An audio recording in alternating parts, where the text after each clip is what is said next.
Given that the world's in lockdown mode at the moment, I thought, how about for this episode, we have a chat to a driver. And I've been lucky enough to snare Romain Grosjean.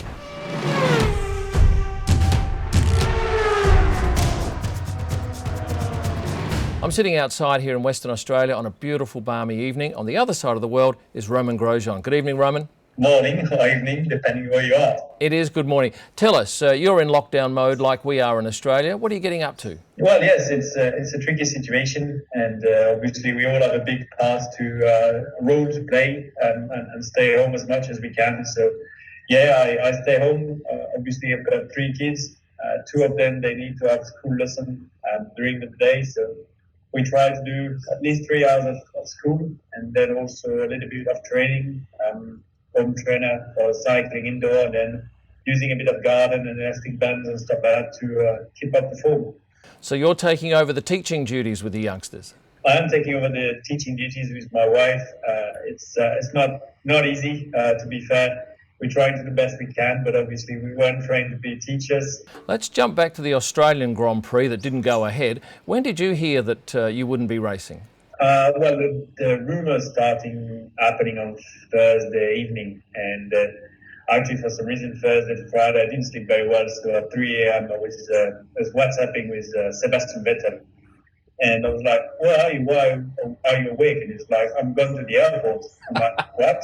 And yeah, he was gone. He was gone to the airport. He was like, it's cancelled, it's not happening. I said, hey, I haven't heard anything official, so I'll stay around. But he was like, no, my team has told me that I'm free to go, so I'm gone. So yeah, like 3-4 a.m. on Friday morning in Melbourne time, that's when I knew things were going to not look great.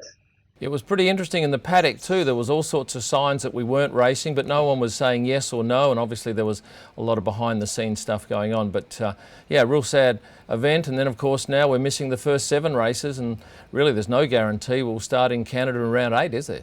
No, there's not. I mean, we just need to wait how the situation goes. I think the bigger picture is much more important than going racing, even though it feels very strange to be home at that time of the year. For me, we're in January. I can't take the fact that we're almost in April, because my whole body clock is doing that. January, I'm home. I do the training block. Then February, I go winter testing. And then March onwards, I go racing. But no, we are in April and I'm home. Let's talk about your training. You've got an Aussie trainer, Kim Keedle. When did you first employ Kim? It's a good question. I mean, I met Kim through the team Haas F1 team. He was actually initially a physio for the mechanics, and then starting getting on very well. And yeah, I mean, we've got a good relationship.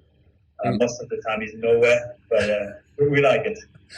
Okay, so a lot of people want to know about Drive to Survive. I think that really did the world of good for you, Kevin, and in particular Gunter. Have you watched the whole first 2 series? Actually, I finished the season 2 yesterday, Drive to Survive. I will not watch season 1 just because 2018 wasn't a great year for me, and I don't really want to get back those memories. But I watched it. And Netflix is doing a great job. Actually, you know what? I think they should have more crews coming to the races and have more crews through all the teams through different races, because obviously you never know what's going to happen before the weekend, and they kind of pick up this, okay, Haas is an American team, so we're going to come with them in America and Austria because they did well last year, and then we're going to go to other races with other teams. But if there are 3 or 4 cameras, then I think we would have more entertaining content. But for Formula One, for the fans, for everyone, it's pretty good. You said you wouldn't watch the 2018 year for Netflix Drive to Survive, and I was actually in Melbourne when your car broke down after that pit stop, and I was right across, and this is the photo I took you with your hands holding your helmet, and what was going through your head when you stepped out of that car? Obviously, we've been racing for a long time, so we know that things can go wrong. I don't know you were, but yeah, 2018 Melbourne, definitely we were super competitive, running 4th and 5th, I believe, in the race with Kevin. I didn't know he had a problem with the pit stop, and I pitted the lap after. Went out and was asked to stop the car, and at that time you're like, what's going on? I can't believe it. At the start of the season, you got a high expectation, and things just don't go your way. So, yeah, after 2017 also, that was a tough year. It just wasn't the right time. It's never a good time, but that was definitely the wrong time. I want to jump to Monaco, and this photo here shows you coming around at a swimming pool, the Exeter swimming pool, and us photographers stand behind this knee-high fence, and really, what are we looking at? We're looking at maybe 60 centimetres from you. Do you see us photographers when you round that corner? I'm sorry to disappoint you, but no, I don't see you. I mean, no, Monaco, especially Monaco, it's so much focus going on, and you really need to be looking at where you're going and where you're going to put your wheels. Everything that is outside of your racing line is just non-existent. I've had some bizarre requests just as a photographer. I remember somebody said to me, could you please smell Lando and tell me what he smells like? You must get bizarre requests given that you have such a huge social media presence and you're a driver. Well, I've never been asked to smell anything. People obviously commenting on what you do, and some people supporting me and some people trashing me or say. Generally, I think it's great. We get to share as much as we can, and during those tough times where everyone is home, also it's good that we all share a little bit of joy. We're all in the same situation. If you are wherever you're in the world, we're all at home. So at the minute, I think social media has got a big role of helping people to go through those moments. But no, weird requests. I mean, maybe I didn't read them, maybe I skipped them, but I don't really have any in mind. Now, we had a chat in testing, and you were saying that ideally you'd like to be able to have a chat with drivers around the paddock, but that's just not possible, is it? Well, no, it's a bit complicated there's a lot of fans in the paddock, and I know Formula One is very difficult to access. So whenever the fans are in the paddock, they really want the selfie, the autographs. So whenever you join two drivers together, having just a casual chat, then it becomes a selfie session. And obviously, we sometimes try to hide ourselves a little bit, and meaning that we actually don't get much interaction between drivers, which is a bit sad, because it's really what we like doing, and we're passionate about racing, and I'm sure there's a lot of things that we could talk together. So I guess next time we just have to walk into the other guy's motorroom and have a chat and a coffee. Do you remember the first time that it struck home to you that you were in the F1 game, that you're suddenly everybody wanted to know you? What was that moment? Yeah, I mean, it's Valencia 2009 where I started my Formula One career, and the media point the photographers in front of the garage when you go out for your first FP1 session. So much attention.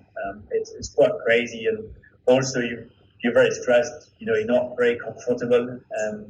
You haven't had much practice with the car, and you need to go out there and drive it and make sure that you drive it fast and safely. So it's pretty tricky, but also a pretty good moment. I've got some pictures from the press conference and then from leaving the garage where you see all those cameras around, and you think, oh well, that's a pretty cool memory now.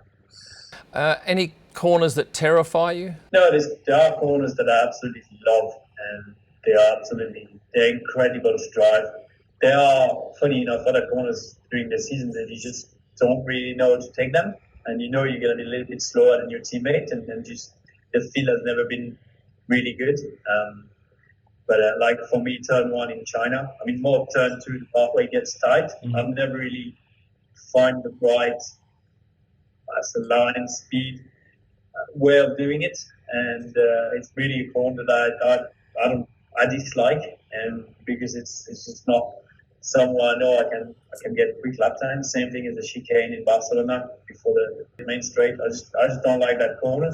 I can be fast, but I just don't like it. Whereas if you talk about Spoon in Suzuka, double right of Le Bossé in Paul Ricard, turn one is Suzuka, so many corners that I absolutely love. You cop a fair bit of stick from people, but you're pretty good-natured about it. Yeah, I am happy with what I've done. I'm happy in my shoes. I feel good in my shoes in French. And people, I'm quite happy actually that they like me or they dislike me. Much better to be that way than having the charisma of an oyster. And you're quite the cooking aficionado. I love cooking. I actually prepared a video last week. You're gonna laugh, but I didn't set the GoPro right. I can post it, so I've got to do another one, another recipe. But yeah, it's a good time to cook and to cook healthy also.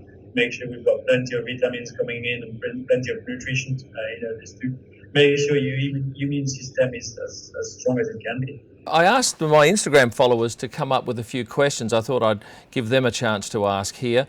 Ellie Sadler says, on track, can you hear the fans in the stands or just the engine? No, just the engine. And also we've got earpieces in the ears that are molded to the hair, so already the noise, it's cancelling noise if you want, and we've got the radio in there, so it's, can't hear, sorry.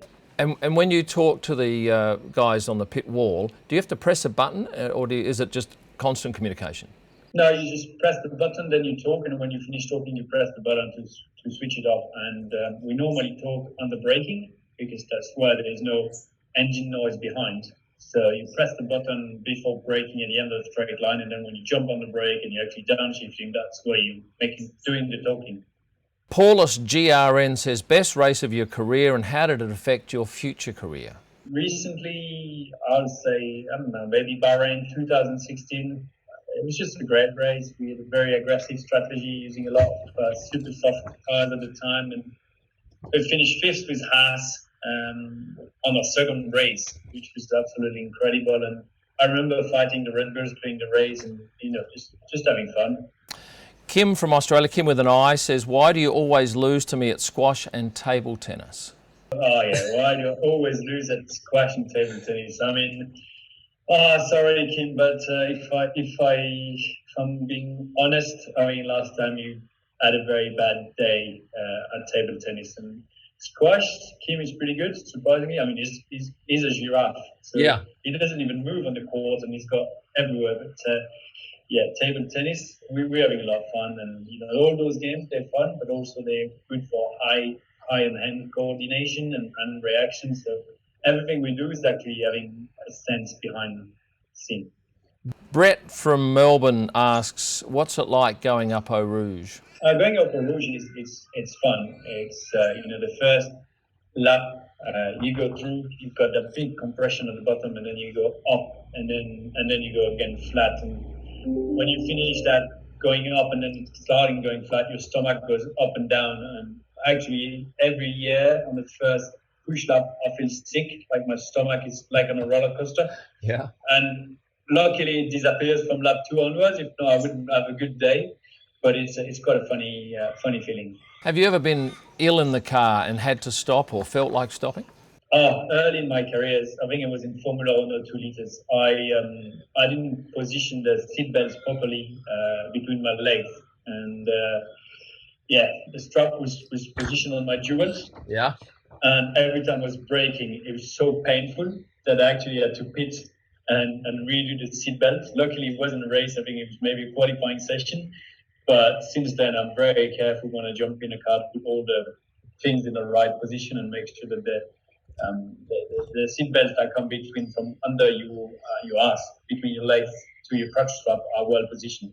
Just a couple more quick questions. Larissa wants to know, why did you choose the French license, not the Swiss? Well, I started racing as a Swiss, under Swiss license, but then I started racing go-kart in France.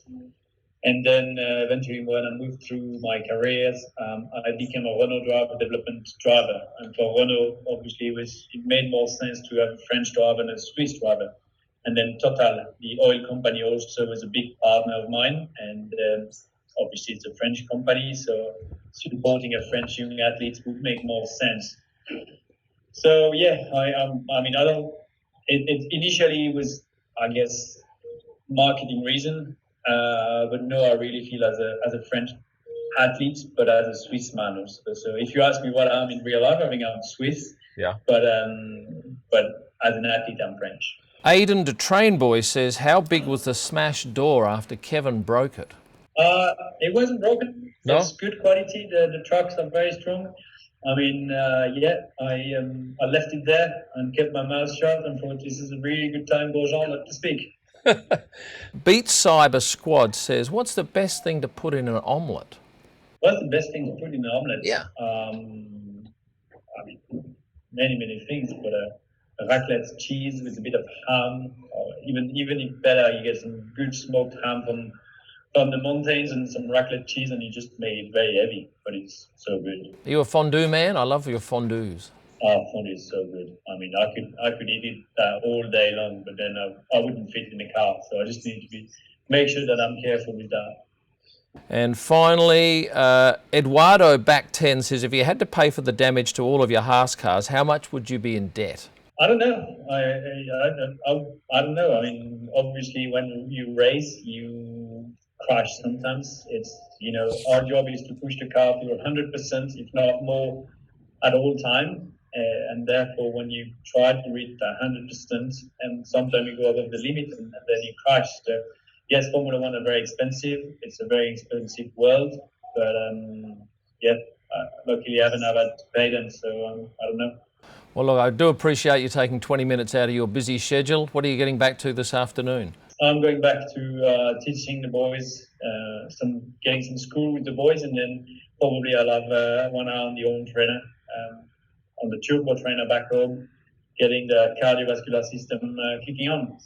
Romain Grosjean, merci beaucoup. Merci. Before I leave you, please remember to like and subscribe if you haven't already done so, and click the bell if you want to get notifications of future videos. All my picks, you'll find them at prostarpics.com.